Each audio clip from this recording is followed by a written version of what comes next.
ಶುರುವಾಯ್ತು ನಮ್ಮ ಮನೆಯಲ್ಲಿ ಮದುವೆ ಸಂಭ್ರಮ ಸಡಗರ ಎಲ್ಲ. ಅವ್ರ ಬ್ರದರ್ ಅಂದ್ರೆ ನನ್ನ ಬ್ರದರ್ ಇನ್ ಲಾ ಮದುವೆ ಸಂಭ್ರಮದಲ್ಲಿ ನಾವಿದ್ವಿ. ಸೊ ಹುಡ್ಗಿ ಮನೆಯಲ್ಲಿ ಇವತ್ತು ಹಳದಿ ಶಾಸ್ತ್ರ ಇತ್ತು ಅಂತ ಹೇಳಿ ನಮ್ಮನ್ನ ಇನ್ವೈಟ್ ಮಾಡಿದ್ರು.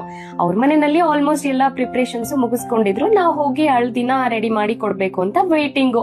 ಸೊ ನಾನು ಸುಮಿಯಕ್ಕ ಇಬ್ರು ಹೋಗಿ ಅವ್ರ ಮನೆಗೆ ಹಳದಿನ ಪ್ರಿಪೇರ್ ಮಾಡಿ ರೆಡಿ ಮಾಡಿ ಇಟ್ವಿ. ಅದಾದ್ಮೇಲೆ ನನ್ಗೆ ನೆನ್ಪಾಯ್ತು ನನ್ ಮಗಳಿಗೆ ಊಟ ಮಾಡ್ಸಿರ್ಲಿಲ್ಲ ಅಂತ ಅನ್ಬಿಟ್ಟು. ಸೊ ಅವಳಿಗೆ ಊಟ ಮಾಡ್ಸೋಣ ಅಂತ ಹೋದ್ರೆ ಅವಳದು ಒಂದೇ ಹಠ, ನೋ ಅಮ್ಮ ನೋ ಊಟ ಅಂತ ಅನ್ಬಿಟ್ಟು. ಇಷ್ಟೇ ಆದ್ರೂ ಅಮ್ಮ ಅಲ್ವಾ ನಾನು, ಅವಳು ಊಟ ತಿಂದಿಲ್ಲ ಅಂತಂದ್ರೆ ಏನೋ ಒಂಥರ ತಲೆಯಲ್ಲಿ ಅದೇ ಓಡ್ತಾ ಇರುತ್ತೆ, ತಿಂದಿಲ್ಲ ಅಂತ ಬೇಜಾರ್ ಕೂಡ ಆಗ್ತಾ ಇರುತ್ತೆ. ಸೊ ಕಷ್ಟಪಟ್ಟು ಹಂಗು ಹಿಂಗು ಸರ್ಕಸ್ ಮಾಡಿ ಸ್ವಲ್ಪ ಊಟ ತಿನ್ಸಿ ನಮ್ಮ ಪ್ರಿಪರೇಷನ್ಸ್ ನ ಸ್ಟಾರ್ಟ್ ಮಾಡ್ಕೊಂಡ್ವಿ. ನನ್ ಮಗಳು ಯಾರ್ ಫೋಟೋ ತೆಗಿತಾರೋ ಬಿಡ್ತಾರೋ ನಾನಂತೂ ತೆಗಿತೀನಿ ಅಂತ ಪಣ ತೊಟ್ಟು ನಿಂತಿದ್ಲು. ಸೊ ಪ್ರಿಪರೇಷನ್ಸ್ ಜೋರಾಗೆ ನಡೀತಾ ಇತ್ತು. ನನ್ ಮಗಳು ಫೋಟೋ ಶೂಟು ಅಷ್ಟೇ ಜೋರಾಗಿ ನಡೀತಾ ಇತ್ತು. ಅವಳು ಸ್ಮೈಲ್ ಕೊಡಿ, ಹಂಗ್ ನಿಂತ್ಕೊಳ್ಳಿ, ಹಿಂಗ್ ನಿಂತ್ಕೊಳ್ಳಿ, ಫೋಟೋ ತೆಗಿತೀನಿ